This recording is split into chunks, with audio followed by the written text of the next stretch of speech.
Bismillahirrahmanirrahim.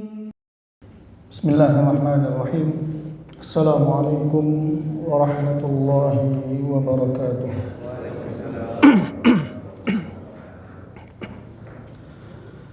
Innal hamdalillah nahmaduhu wa nasta'inuhu wa nastaghfiruh wa na'udzu billahi min shururi anfusina wa min sayyiati a'malina.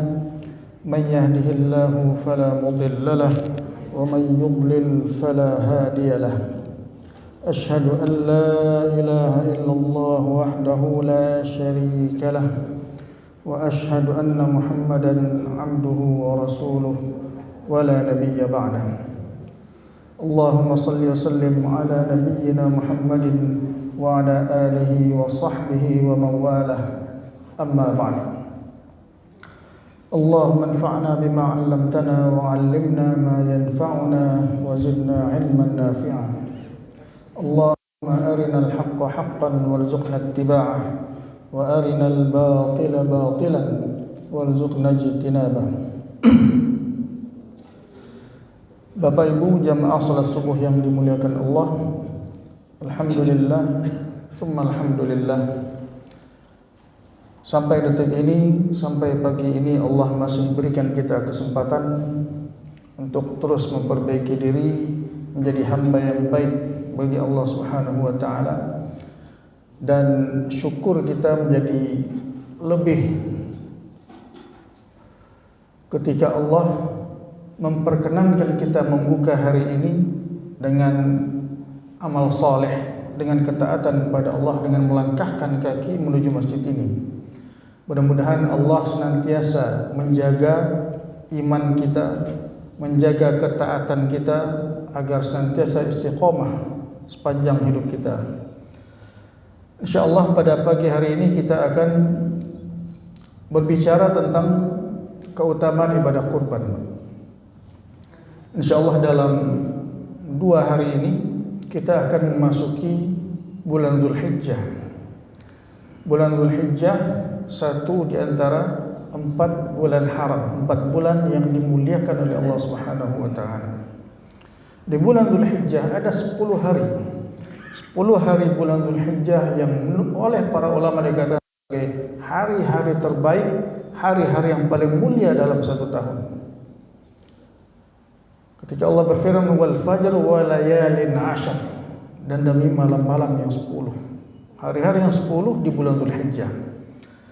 Dan ketika ditanyakan kepada para ulama, mana yang lebih utama? Mana yang lebih utama antara 10 hari Dzulhijjah dengan 10 hari terakhir dari bulan Ramadan? Ya. Karena 10 hari, 10 malam terakhir bulan Ramadan juga memiliki keutamaan yang luar biasa. Maka ketika ini ditanyakan, mereka mengatakan bahwasanya terkait dengan siang hari, 10 hari pertama Dzulhijjah lebih utama daripada 10 hari bulan Ramadan untuk siang harinya. Karena di 10 hari Dzulhijjah ada apa di sana? Ada wukuf di Arafah pada tanggal 9, dan wukuf itu di siang hari. Maka siang hari dari 10 hari pertama Dzulhijjah lebih utama daripada 10 siang di akhir bulan Ramadan. Namun malam harinya, maka malam-malam terakhir Ramadan, 10 malam terakhir Ramadan itu lebih utama dari 10 malam di awal Dzulhijjah.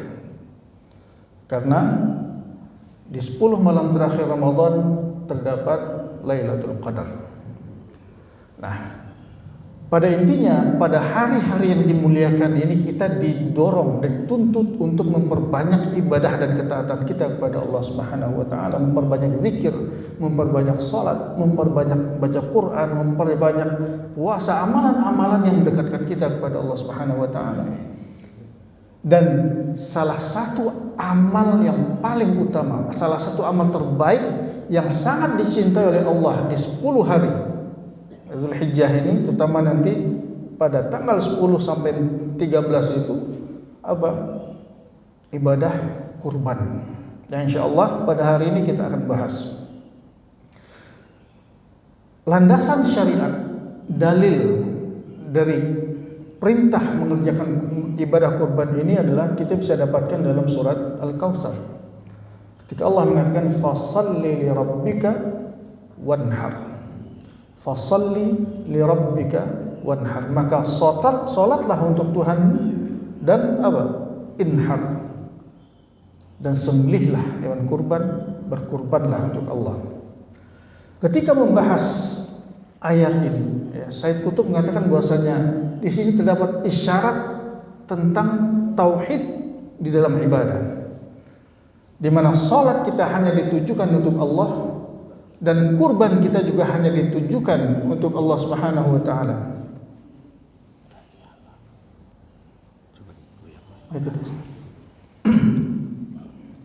Ada tauhid dalam ibadah. Beliau katakan bahwasanya salat dan kurban ini, Pak, dua hal ini, salat dan kurban yang disebutkan di dalam ayat kedua dari surat Al-Kautsar ini menjadi simbol dari ketundukan total seorang hamba kepada Allah. Berkurbanlah atau menyembelih hewan atas nama Allah sebagai antitesis, sebagai kebalikan dari apa? Dari tradisi kaum musyrikin yang menyembelih hewan atas nama berhala. Jika orang-orang jahiliyah menyembelih hewan itu untuk berhala-berhala mereka, maka kita umat Islam, umat Nabi Muhammad SAW menyembelih hewan hanya untuk Allah Subhanahu wa taala.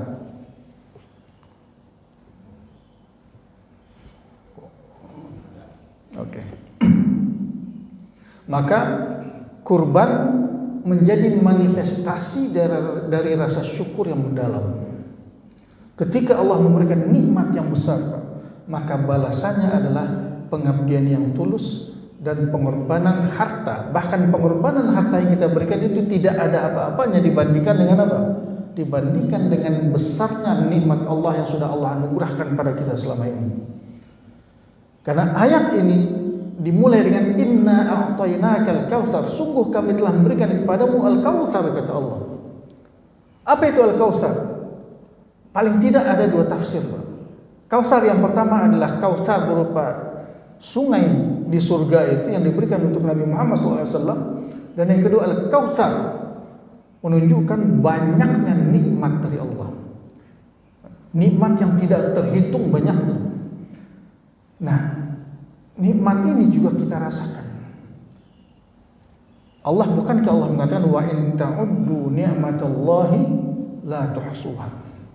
Andaikan kalian mencoba menghitung nikmat Allah, kalian tidak akan pernah bisa menghitungnya. Maka setelah semua nikmat itu Allah hanya minta dua hal ini, fasalli, salatlah untuk Allah, wanhar. Nah, Al-Alusi dalam tafsirnya Ruh Ma'ani menyebutkan bahwasanya perintah inhar ini datang tepat setelah perintah salat. Apa artinya? Ini menunjukkan bahwasanya kurban adalah ibadah harta yang paling mulia, sebagaimana salat adalah ibadah badan yang paling mulia. Sehingga kemudian beliau mengutip pendapat bahwasanya ayat ini merupakan dalil wajibnya kurban bagi mereka yang mampu.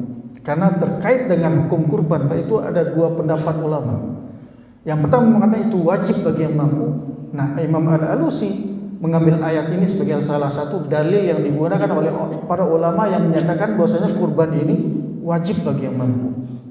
Fasal, karena salat wajib, ketika disandingkan dengan wanhar dan berkurbanlah dan sembelihlah kurban, maka hukumnya seolah-olah ikut dengan hukum salat yang juga wajib.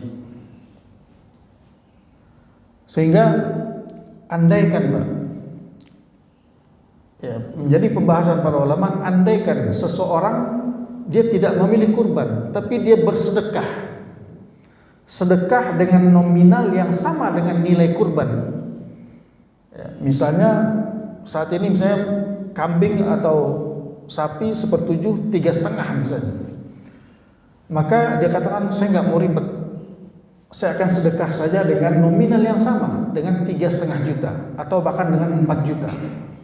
Maka para ulama mengatakan nilainya tidak sama, meskipun nilai uangnya sama, tapi di sisi Allah kurban jauh lebih utama daripada sekedar sedekah dengan nominal yang sama dengan kurbannya itu.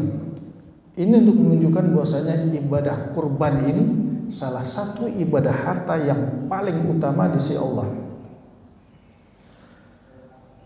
Itu ayat yang pertama terkait dengan dalil kurban ini. Lalu yang kedua dalam surat Al-Hajj, Allah mengatakan lan yanalallaha luhumuha wala dima'uha walakin yanaluhu taqwa minkum. Bahwasanya daging dari hewan kurban kita atau darah dari hewan kurban ketika disembelih itu tidak akan sampai kepada Allah. Allah nggak butuh dagingnya, Allah juga nggak butuh darahnya. Tapi yang sampai kepada Allah apa? Yang sampai kepada Allah adalah ketakwaan, ya, yang berasal dari ketakwaan setiap orang yang berkurban itu. Artinya apa?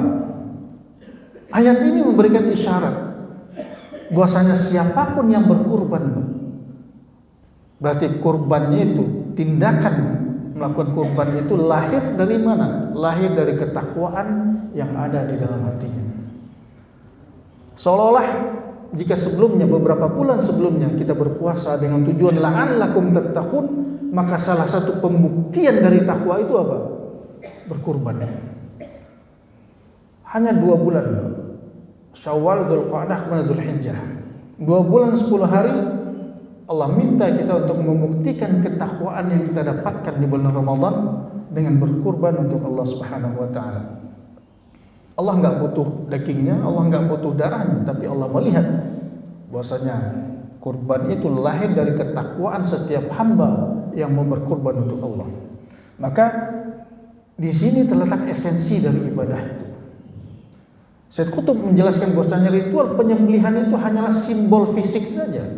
Kan yang benar-benar sampai kepada Allah adalah getaran hati yang bertakwa, rasa takut kepada Allah dan ketulusan, yaitu keikhlasan dalam menjalankan perintah kurban ini. Dan di sisi yang lain, kurban ini menjadi latihan bagi jiwa untuk melepaskan sesuatu demi Allah, untuk melepaskan sebagian dari harta yang kita miliki untuk Allah, kita kurbankan untuk Allah. Karena tujuan dari kurban itu bukan hanya sekedar menyembelihnya saja, melainkan apa? Sarana untuk bertakbir juga. Ada syiar yang ditakbirkan di sana, ada syiar yang digaungkan di sana. Bukankah setiap kali seorang penyembelih itu menyembelih di situ ada takbir di situ? Menjadi syiar sebagai bentuk syukur atas hidayahnya, syukur atas segala nikmatnya, syukur atas segala karunia Allah Subhanahu wa taala. Maka kurban ini kemudian mengarahkan manusia, membimbing manusia untuk tidak egois, untuk tidak hanya memikirkan dirinya sendiri, untuk tidak hanya memikirkan bahwasanya harta ini hanya dia pergunakan untuk dirinya sendiri. Kenapa? Karena ketika dia berkurban, dagingnya dimakan, sebagian juga dibagikan. Akan tetapi motivasi utamanya apa? Motivasi utamanya tetap bersifat vertikal, untuk Allah Subhanahu wa taala, tapi melalui jalur horizontal yang bersifat sisi kemanusiaan. Maka Al-Alusi kemudian mengisyaratkan bahwasanya penyembelihan hewan kurban adalah simbol dari penyembelihan nafsu hewani dalam diri manusia. Artinya dengan menundukkan nafsu itu, seseorang baru bisa mencapai derajat muhsinin. Karena ayat ujung dari ayat ini muhsinin. Ayat Allah berbicara tentang orang-orang yang ihsan, orang-orang yang berbuat kebajikan, orang-orang yang sampai pada derajat ihsan itu. Maka sama seperti lan tanalul birra hatta tunfiqu mimma tuhibbun. Kalian tidak akan bisa mencapai bir itu sampai kalian menginfakkan harta yang kalian cintai. Nah, termasuk ibadah kurban ini. Kenapa ibadah kurban ini begitu ditekankan dan disebut sebagai salah satu ibadah harta yang paling utama, berbeda dengan sedekah biasa? Karena sedekah biasa Pak, kita bebas, mau berapapun kita berikan, mau 1.000 kah, 2.000, 5.000, terserah, diterima oleh Allah. Namun kurban ini mendapatkan penekanan yang berbeda karena harganya, nilai dan nominal yang dikeluarkan itu juga berbeda. Nilainya cukup besar, 3,5 juta atau 4 juta. Sehingga ini betul-betul membutuhkan kerelaan, membutuhkan keridhaan, membutuhkan apa? Pemahaman dan kesadaran bahwasanya harta yang saya miliki saat ini berasal dari Allah Subhanahu wa taala.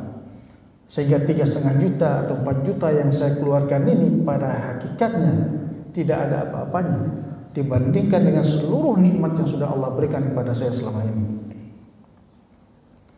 Bapak Ibu dirahmati Allah, dalam surat Al-Hajj 34 Allah juga mengatakan walikulli ummatin ja'alna mansakan, bagi setiap umat telah kami syariatkan penyembelihan kurban liyadhkuru smallah ala ma razaqahum min bahimatil an'am, agar mereka menyebut nama Allah atas binatang ternak yang dianugerahkan Allah kepada mereka. Nah, di dalam ibadah kurban di situ terdapat kesinambungan sejarah, melanjutkan estafet sejarah dari apa? Dari Nabi Ibrahim alaihissalam. Karena bahkan bahwasanya kurban ini adalah syariat yang bersifat universal bagi umat-umat terdahulu, artinya juga diwajibkan bagi umat-umat terdahulu. Allah kata walikulli ummah, dan setiap umat kami syariatkan penyembelihan ini. Maka ini menunjukkan bahwasanya esensi kurban itu adalah penyerahan diri kepada Allah, dan itu menjadi ruh bagi seluruh agama samawi. Kepasrahan total, ketundukan total kepada Allah, bahwasanya apa yang ada pada diri kita, semua yang diberikan kepada kita berasal dari Allah Subhanahu wa taala. Maka kalau kita perhatikan, rata-rata di dalam Al-Qur'an perintah untuk berzakat misalnya, perintah untuk berinfak itu seringkali disandingkan dengan perintah untuk salat. Wa aqimus shalah wa atuz zakah. Tegakkan salat, dirikan salat dan keluarkan zakat. Salat dulu baru kemudian zakat. Salat, zakat, salat, zakat. Ini banyak sekali dalam Al-Qur'an ayat-ayat menyandingkan salat dulu kemudian zakat. Karena ketika seorang hamba sudah benar salatnya, artinya ketika salat itu dia betul-betul inna salati wa nusuki wa mahyaya wa mamati, bahwasanya dengan kesadaran penuh dia mengatakan bahwa hidup saya, mati saya semuanya untuk Allah, maka tanpa dia sadari secara bertahap dia akan selesai dengan harta. Karena dia setiap hari dia akan sujud kepada Allah, dia serahkan semuanya kepada Allah, maka harta yang kemudian Allah berikan kepadanya bagi dia bukan segalanya, sehingga akan ringan bagi dia, tidak akan berat bagi dia untuk mengeluarkan sebagian dari harta itu, apalagi perintah itu betul-betul berat berasal dari Allah Subhanahu wa taala, dengan penekanan sebagaimana penekanan yang diberikan Allah dan Rasulnya dalam ibadah kurban ini. Lihat di situ liyadhkuru smallah, agar mereka berzikir menyebut nama Allah Subhanahu wa taala. Maka zikir ini menjadi inti. Ketika Allah mengatakan likulli ummatin ja'alna mansakan liyadhkuru, tujuannya apa? Agar mereka menyebut nama Allah.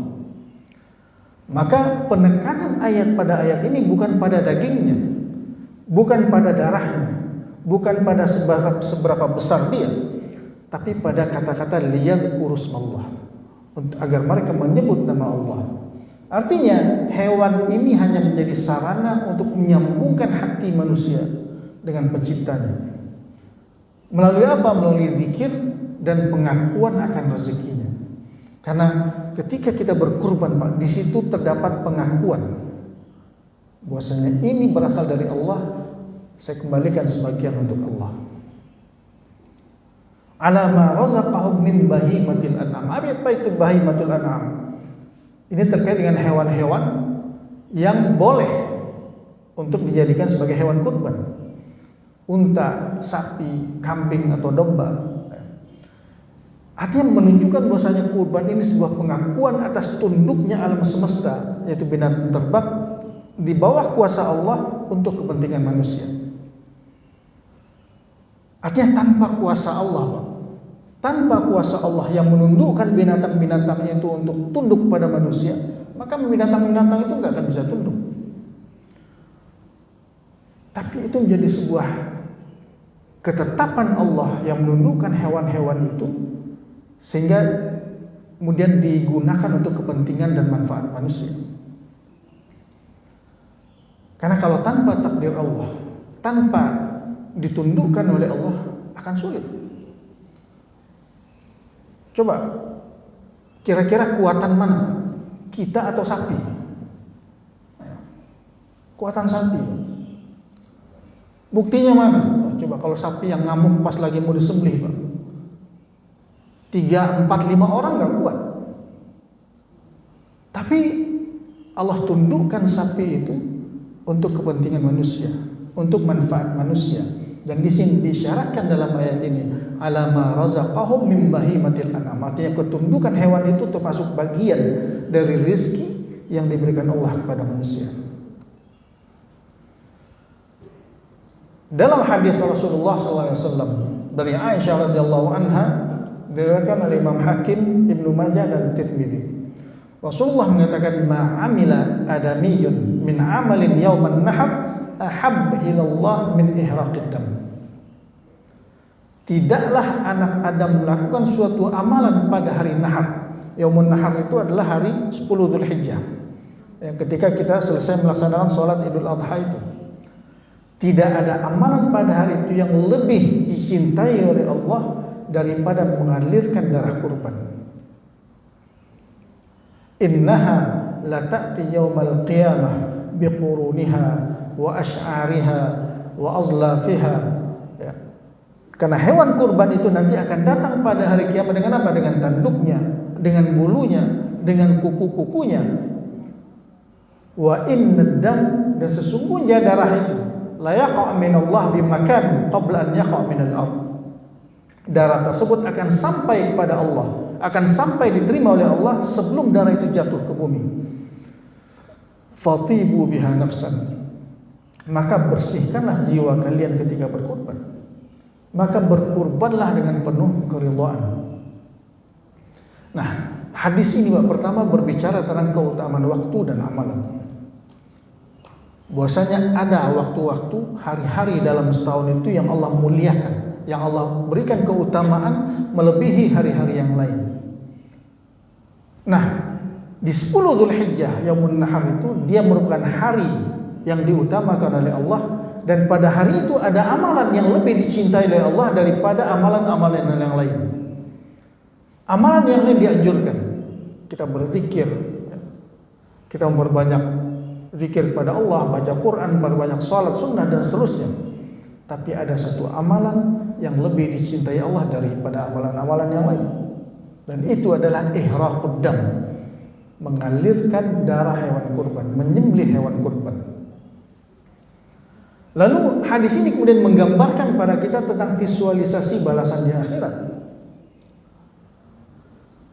Bahwasanya hewan kurban tadi akan datang dengan tanduknya, dengan bulunya. Artinya semua yang ada pada hewan itu akan datang pada hari kiamat dalam bentuk pahala, memberatkan timbangan amal kebaikan kita. Dan ketika Rasulullah mengatakan dengan tanduknya, dengan bulunya, dengan kuku-kukunya, yang merupakan gambaran bahwasanya seluruh bagian dari hewan tersebut tidak ada yang sia-sia. Karena tanduk dan kuku ini kan nggak dimakan, biasanya nggak dimakan, jarang dimanfaatkan, tidak dimanfaatkan.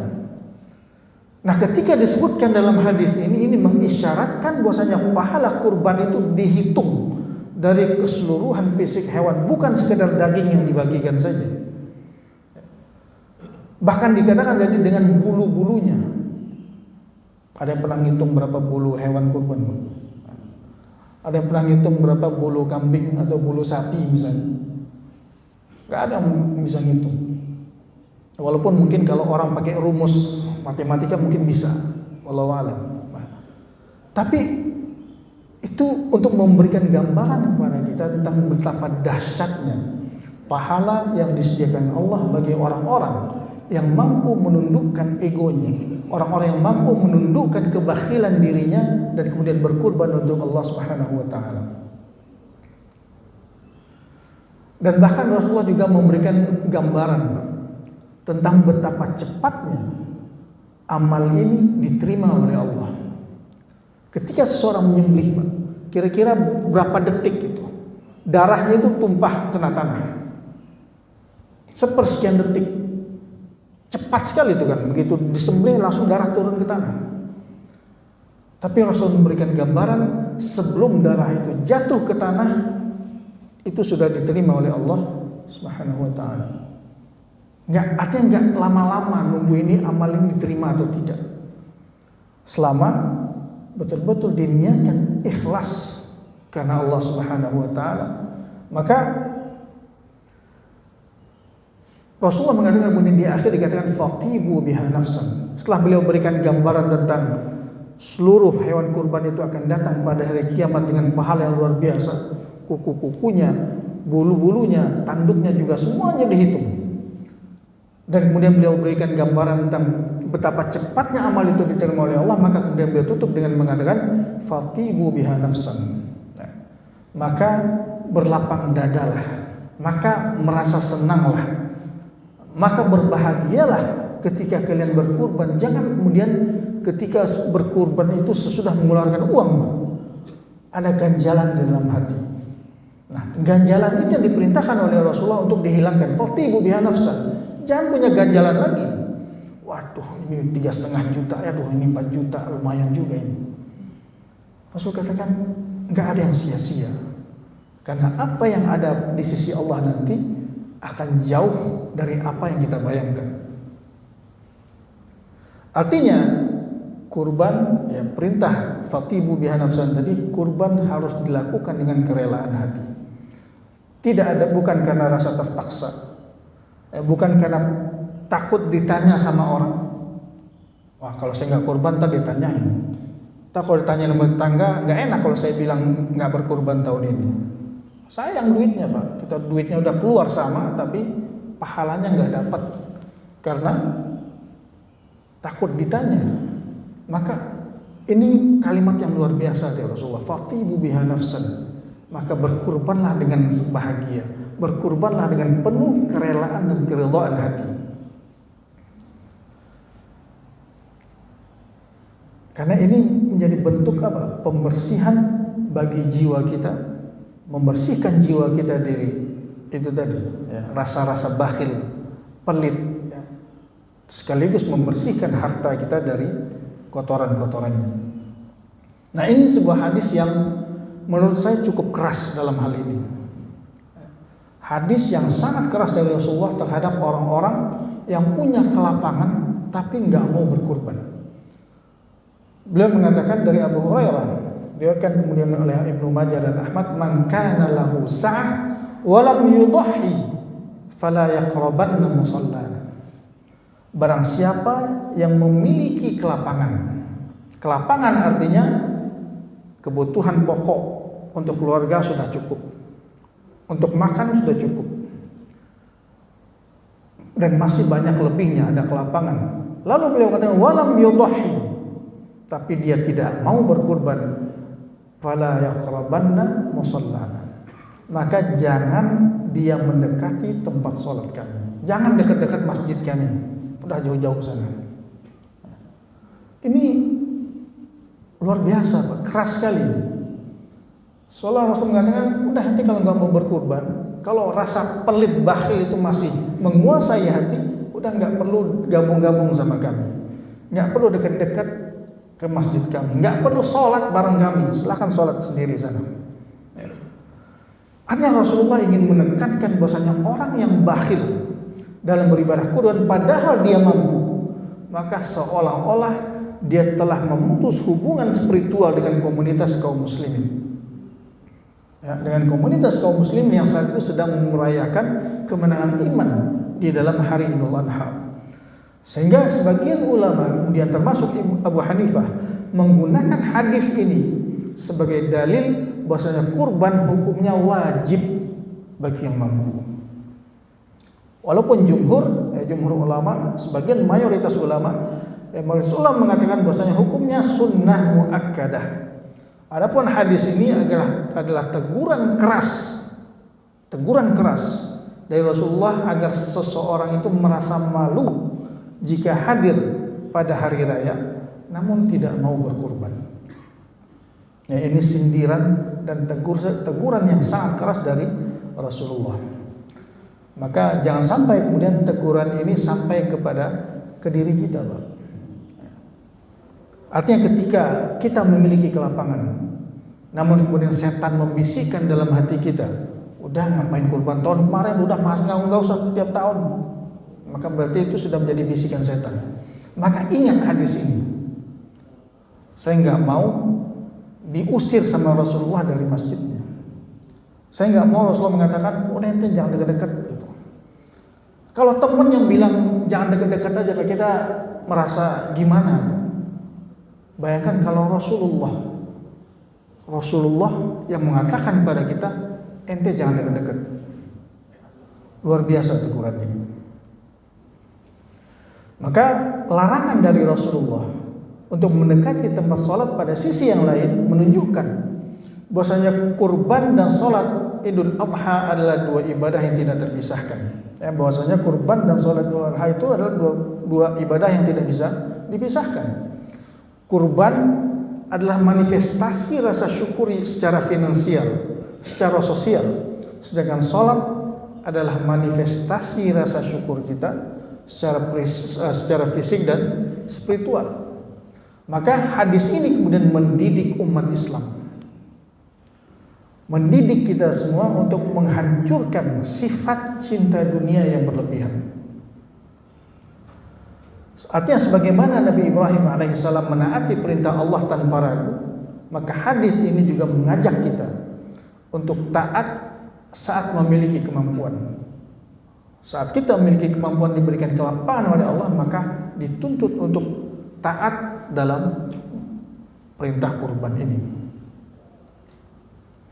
Jadi hadis ini dia bukan sekedar ancaman fisik saja, jangan dekat-dekat, tapi teguran moral bagi setiap muslim, teguran moral bagi kita semua, bahwasanya jika Allah telah memberikan kelapangan itu, maka sangat tidak pantas jika kita kemudian enggan mempersembahkan sebagian kecil darinya sebagai bentuk penghambaan kita kepada Allah Subhanahu wa ta'ala. Dan kita tahu kemudian bagaimana akar sejarah dari ibadah kurban ini. Hampir setiap tahun, bahkan banyak di dalam banyak khutbah Idul Adha juga disinggung tentang bagaimana pengorbanan Nabi Ibrahim yang mengorbankan putranya Ismail yang sudah ditunggu-tunggu puluhan tahun. Artinya kurban ini kemudian bukan sekedar ritual menyembelih, menumpahkan darah, tapi dia menjadi monumen ketundukan total seorang hamba. Dialog Ibrahim dan Ismail pada sisi yang lain menjadi pendidikan karakter berbasis komunikasi dan iman, dan bagaimana ibadah kurban itu menyembelih Ismail kecil di dalam hati kita, ego kita, harta kita, jabatan kita, yang semua itu bisa menghalangi cinta kita kepada Allah Subhanahu wa ta'ala. Artinya ketika ego kita lebih menang ketika berhadapan dengan perintah Allah, ketika harta kita lebih kita utamakan dari perintah Allah, ketika jabatan kita lebih kita utamakan dari perintah Allah, maka sudah saatnya kita menyembelih semua itu Ismail kecil itu. Walaupun istilah Ismail kecil ini mungkin tidak kurang tepat juga. Artinya bagaimana kita kemudian berusaha menjadi hamba yang betul-betul tunduk secara total, tunduk secara paripurna pada Allah Subhanahu wa ta'ala. Ini dialog yang luar biasa, Pak. Ketika Nabi Ibrahim mengatakan, ya bunayya inni ara fil manam anni adbahuka. Wahai anakku, aku bermimpi bahwasanya aku menyembelihmu. Dan mimpi para nabi adalah mimpi yang hak. Nabi Ibrahim mengetahui itu dan Nabi Ismail juga mengetahui itu. Maka tanpa ragu Nabi Ismail mengatakan, qala ya abati fa'al ma tu'mar satajiduni insyaallah minas sabirin. Wahai ayahku, lakukan apa yang diperintahkan. Engkau akan mendapatiku sebagai orang-orang yang sabar. Nah, di sini di satu sisi kita diajarkan, Pak, tentang bahwasanya pendidikan karakter itu dimulai dari dialog. Bagaimana Nabi Ibrahim mengajarkan kepada kita untuk melibatkan keluarga dalam ketaatan, bukan dengan paksaan, tapi dengan kesadaran iman. Artinya ini kan Nabi Ibrahim sedang mengajak Nabi Ismail untuk sama-sama mentaati perintah Allah yang diturunkan Allah melewati mimpi itu. Namun Nabi Ibrahim tidak bersifat otoriter. Beliau berdialog dengan Ismail. Dan Ismail di sisi yang satu ya sisi yang lain juga menjadi seorang anak yang luar biasa. Yang di situ tercermin bagaimana didikan Nabi Ibrahim kepada seorang Ismail alaihissalam. Dan di situ juga terlihat totalitas ketundukan itu. Ketika Ismail mengatakan, kerjakanlah apa yang diperintahkan padamu. Jawaban ini, Pak, menjadi puncak dari Islam, puncak jadi dari Islam, puncak dari berserah diri kepada Allah. Ismail yakin bahwasanya perintah Allah tidak akan pernah membawa kesia-siaan. Ismail yakin bahwasanya perintah Allah adalah yang tertinggi, tidak ada apapun yang boleh melewati perintah Allah Subhanahu wa taala. Tidak boleh apapun yang boleh kita utamakan di atas perintah Allah Subhanahu wa taala. Maka ketaatan mutlak itu adalah saat akal dan perasaan tunduk kepada wahyu. Meskipun secara logika manusiawi hal itu tampak merugikan atau itu tampak menyakitkan. Namun di situ letak ujiannya. Bagaimana kita berusaha untuk bisa menunjukkan ketundukan total sebagai hamba pada Allah Subhanahu wa taala. Nah, ketika Nabi Ibrahim dan Nabi Ismail alaihissalam mampu melewati ujian itu, maka kemudian Allah ganti dengan seekor sembelihan yang besar. Wa fadainahu bidzibhin azim. Maka kisah Ibrahim dan Ismail itu bukan untuk dikagumi sejarahnya saja, untuk dibaca dan dikagumi dan masya Allah luar biasa. Tapi bagaimana kita berusaha untuk menerapkan itu dalam realita hidup kita? Bagaimana kita kemudian bisa yang tadi menyembelih Ismail kecil itu? Harta kita, jabatan kita, ego kita, atau hobi yang terkadang kemudian melalaikan kita dari perintah Allah. Maka kurban yang datang setiap tahun itu menjadi latihan rutin bagi setiap muslim, bagi setiap hamba untuk memastikan bahwasanya tidak ada satu Ismail pun di hati kita, atau tidak ada satu hal pun yang melalaikan kita dari Allah, tidak ada satu hal pun dalam diri kita yang kedudukannya melebihi Allah Subhanahu wa taala. Maka mudah-mudahan Allah hilangkan rasa syuh itu, rasa pelit, rasa kikir dari dalam hati kita. Dan ketika Allah memberikan kelapangan, mudah-mudahan nanti kemudian Allah berikan keridhaan dan kerelaan dalam hati kita untuk mengeluarkan sebagian dari harta itu untuk ibadah kurban yang merupakan perintah yang sangat ditekankan oleh Allah dan Rasulnya. Mungkin ya, karena kita terbatas dengan waktu, ini yang bisa saya sampaikan. Jika misalnya ada tambahan, saya terima banyak masukan ilmu pengetahuan buat kami jemaah hidayah. Mungkin bapak-bapak dan ibu-ibu ada yang mau ditanya sekarang. Assalamualaikum warahmatullahi wabarakatuh. Waalaikumsalam. Saya mau bertanya, yang diartikan mampu berarti mampu hartanya atau mampu hatinya? Karena banyak orang yang mampu hartanya tapi hatinya tidak mampu. Contoh, dia banyak rumah punya, kendaraan punya, tapi uang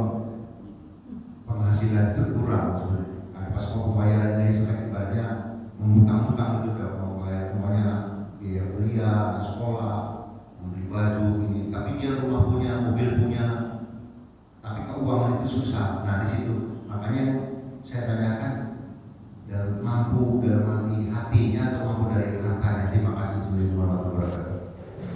Waalaikumsalam. Dijawab langsung atau aku dulu satu lagi mungkin pernah? Boleh. Ada lagi Bapak Ibu yang mau bertanya?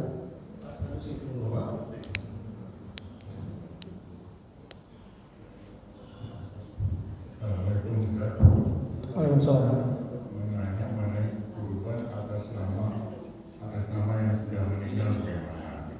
Terus mengenai sapi untuk 7 orang itu bagaimana? Mohon penjelasannya. Assalamualaikum warahmatullahi wabarakatuh. Waalaikumsalam. Ya, baik. Yang pertama terkait dengan mampu tadi, Pak ya. Di dalam hadis tadi Rasul mengatakan man kana lahu sa'ah, bagi orang yang memiliki kelapangan. Kelapangan itu berarti dia tidak berada dalam kesempitan karena lapang. Nah, bisa saja orang punya rumah, bisa saja orang punya mobil, dan itu kan kebutuhan pokok itu, kebutuhan asasi, rumah tempat berteduh, mobil, kendaraan misalnya, yang memang setiap hari kita butuhkan. Jadi nggak bisa, Pak, misalnya kamu kok nggak kurban, lagi nggak mampu tahun ini. Oh, itu kan mobil ada, bisa dijual saja. Nggak bisa begitu juga, karena mobil itu saat ini sudah menjadi kebutuhan. Itu udah jadi kayak kaki bagi kita. Jadi meskipun dia punya rumah, dia punya mobil, tapi dan jika uang itu dia tidak ada kelapangan di situ, maka insya Allah dia tidak akan dituntut, Pak. Artinya sa'ah di situ, memang kelapangan harta itu berlebih. Yang ketika harta ini dipakai tidak mengganggu kebutuhan pokok hariannya, ya. Itu yang disebut dengan kelapangan itu. Jadi meskipun punya mobil tidak menjamin. Meskipun rumah ada, mobil, jadi nggak bisa kita meminta, udah kamu jual itu rumah, masa nggak mau kurban? Ya nggak begitu juga. Itu adalah kebutuhan yang asasi. Itu menjadi kewajiban suami, kita sebagai suami memberikan itu kepada istri dan anak-anak kita. Jadi agama itu tidak sampai segitunya memaksa orang harus menjual ini, menjual itu. Karena kalau dia sampai harus menjual, harus ngutang sana sini, berarti dia sedang tidak berada dalam sa'ah, tidak berada dalam kondisi lapang, gitu. Nah, kemudian terkait bagaimana misalnya kurban untuk orang yang sudah meninggal, boleh, Pak? Insya Allah pahalanya akan sampai kepada orang yang kita niatkan itu. Misalnya ayah kita sudah wafat, ibu kita sudah wafat, kemudian kita berkurban meniatkan mengatasnamakan kurban itu atas nama ayah kita yang sudah wafat atau ibu kita yang sudah wafat. Insya Allah pahala itu akan sampai kepada beliau, dan kita sebagai anak juga insya Allah akan mendapat pahala yang berbeda, juga pahala yang sama dari Allah Subhanahu wa Ta'ala. Karena Allah itu kan karim, Allah itu maha pemurah, maha dermawan. Tidak mungkin Allah artinya membiarkan si anak ini tidak dapat apa-apa ketika dia berkurban untuk ayahnya. Artinya di situ akan ada pahala yang juga diperhitungkan oleh Allah Subhanahu wa Ta'ala, karena di situ ada pahala birrul walidain, pahala bakti kepada orang tua. Di situ juga ada pahala sedekahnya, yang tidak akan ada satu hal terkecil pun yang tidak dihitung oleh Allah Subhanahu wa Ta'ala. Lalu terkait dengan sapi, kalau seorang mampu, ya dia kurban 1 ekor sapi, Pak. Orang yang punya kelapangannya betul-betul lapang gitu ya. Kalau di Arab sana, dia bisa berkurban 1 ekor unta. Oh, di sini kan susah kita. Saya punya banyak duit, tapi kalau mendatangkan unta dari Arab kan biayanya juga jauh lebih mahal daripada harga untanya itu sendiri. Nah, boleh 1 ekor sapi dari saya. Misalnya kalau biasanya kan setiap tahun itu kayak misalnya dari presiden misalnya, apa namanya, sapi apa itu, limusin misalnya, dan itu 1 orang boleh. Artinya afdoliyahnya itu besar, nah, keutamaannya besar. Tapi ketika seseorang hanya mampu sebagian saja, tidak mampu saya satu sapi, tapi kalau 1/7 insya Allah bisa, maka itu juga diperbolehkan. Meskipun misalnya sebagian ulama mengatakan kalau bisa 1 ekor sapi misalnya ya sekeluarga lah misalnya. Tapi kalaupun tidak ya nggak ada masalah. 1 ekor sapi dibagi untuk 7 orang. Meskipun ya sekali lagi meskipun ketika kita membaca penjelasan dari para ulama terkait ketika membahas bab-bab kurban ini, ketika di situ mereka membahas tentang mana yang lebih utama, 1/7 sapi atau 1 ekor kambing atau domba, maka rata-rata guru-guru kita, para ulama-ulama yang di dalam menulis dalam kitab-kitab itu mengatakan 1 ekor kambing lebih utama daripada 1/7 sapi. Itu. Jadi kita mau milih mana terserah. Artinya, wah kalau begitu saya mau pilih kambing saja 1 ekor, tafadhol. Oh saya mau domba saja 1 ekor, tafadhol. Oh saya mau 1/7 sapi. Kenapa? Ya saya tahu keutamaannya. Kalau kata para ulama lebih utama kambing misalnya. Tapi untuk sapi ini kayaknya tahun ini anak-anak saya lebih suka makan sapi misalnya. Bisa saja alasan-alasan tertentu. Karena bagaimanapun juga insya Allah mau dia kambing, mau dia sapi, kurban itu sudah sampai kepada Allah Subhanahu wa ta'ala.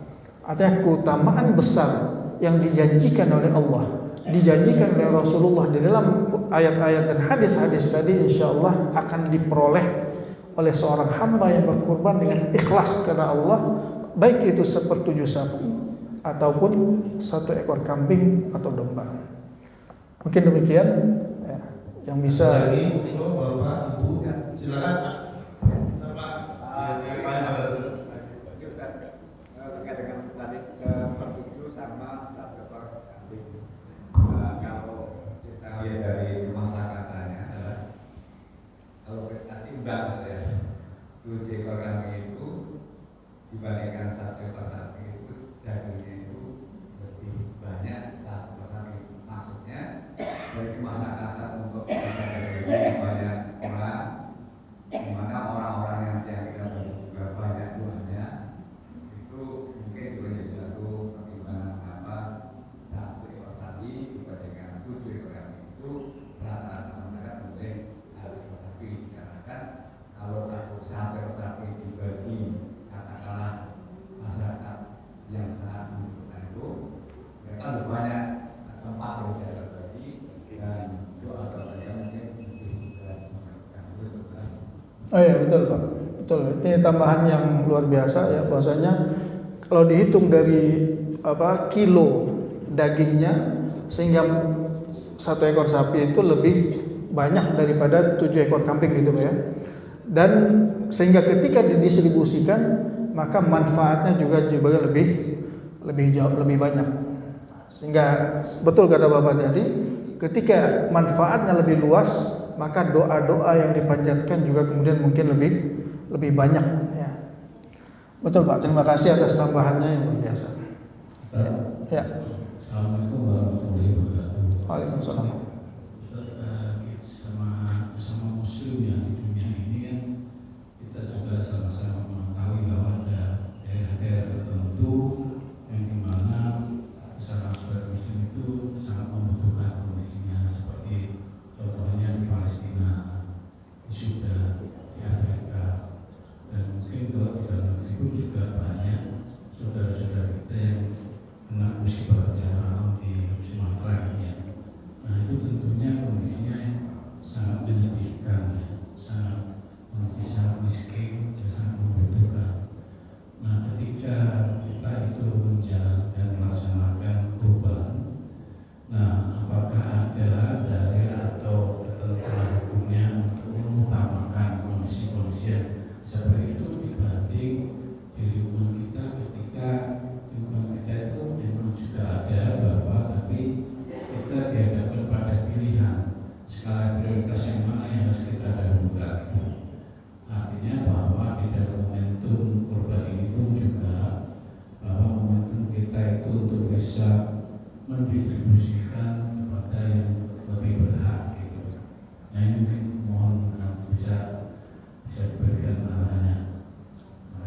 Ya. Jadi kalau kita membaca bab-bab tentang kurban misalnya, memang yang utama itu kita menyembelih sendiri. Kita sembelih sendiri, sepertiga kita makan untuk keluarga kita, sepertiga kemudian kita jadikan sebagai hadiah, kita bagikan kepada orang-orang yang meskipun dia bukan fakir miskin, tapi itu hadiah untuk orang-orang itu, dan sepertiga didistribusikan kepada fakir miskin. Ya. Ini yang utama, Pak. Disembelih sendiri, dibagi tiga, sepertiga untuk kita. Nah, tapi kemudian ada kondisi-kondisi yang seperti yang disebutkan Bapak tadi. Ada saudara-saudara kita di Palestina, Sudan, atau tempat-tempat bencana. Apakah boleh kita berkurban, tapi kita berkurbannya di sana? Artinya uang kita kirimkan dan kemudian disembelih di sana, didistribusikan di sana. Maka itu juga boleh. Artinya babnya itu muasa, kata para ulama, fleksibel, terbuka. Maka sekarang ini kan banyak lembaga-lembaga filantropi seperti misalnya Dompet Duafa atau mungkin Hidayatullah misalnya, yang setiap tahun itu punya program kurban itu di daerah wilayah-wilayah terpencil, wilayah-wilayah yang memang orang-orang di sana sangat membutuhkan, yang ketemu daging itu hampir dikatakan nggak pernah. Sehingga ketika daging itu sampai kepada mereka, rasa syukur mereka jauh lebih besar. Beda, rasa syukurnya itu beda. Ketika misalnya kalau yang di Jakarta yang biasa ketemu daging, Pak, ketika misalnya dianterin ke rumah, ini daging, oh ya terima kasih alhamdulillah. Itu ketika mereka di sana menerima daging itu bisa diterima dengan air mata, Pak. Karena saking hampir nggak pernahnya ketemu daging. Nah, ini kan juga menjadi salah satu nilai plus. Ketika ada sebagian dari umat ini yang kemudian berusaha untuk mengantarkan hewan kurban itu ke tempat-tempat yang luar biasa terpencil itu.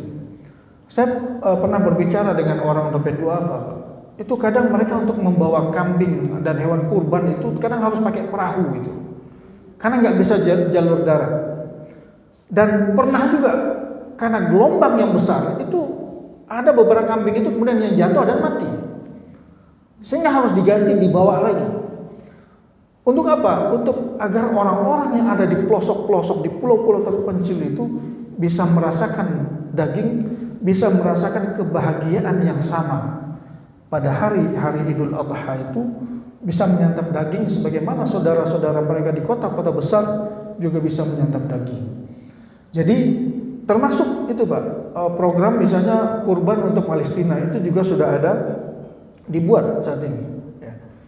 Artinya kita bisa memilih sebenarnya, ya, dengan melihat maslahat-maslahat yang tadi. Meskipun misalnya dikatakan di awal utamanya itu kita sendiri, sebagian kita ambil sepertiganya, tapi kita juga bisa melihat maslahat-maslahat yang lain. Saya merelakan misalnya sepertiga saya itu semuanya saya berikan untuk saudara-saudara saya kaum muslimin yang memang sangat-sangat membutuhkan. Artinya itu akan memiliki keutamaan sendiri di sisi Allah. Ya, ketika kita tidak hanya saklek, wah ini kan katanya menurut di buku-buku sepertiga harus kita ambil, gitu. Tapi kita melihat kondisi umat. Ya, ketika kurban itu didistribusikan kepada mereka dan membawa maslahat yang jauh lebih besar, ya maka itu juga akan mendapatkan tempat yang berbeda di sisi Allah Subhanahu wa taala. Demikian insyaallah. Baik, Bapak Ibu yang dirahmati Allah, mudah-mudahan tahun ini bagi yang Allah mampukan, Allah juga bukakan hatinya untuk beribadah kurban, dan jangan sampai kita kemudian mendapatkan teguran keras dari Rasulullah tadi ketika kita mampu diberikan kelapangan tapi kita masih terkungkung, ya, terkungkung oleh ego dan rasa kikir kita. Mudah-mudahan Allah berikan semuanya istiqomah dan tetap berada di atas jalan ketaatan sepanjang hidup kita sampai nanti Allah memanggil kita pulang.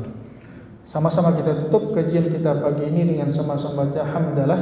Alhamdulillahirabbil alamin. Subhanakallahumma wa bihamdik asyhadu an la ilaha illa anta astaghfiruka wa atubu ilaik. Wassalamualaikum warahmatullahi wabarakatuh. فبأي آلاء ربكما تكذبان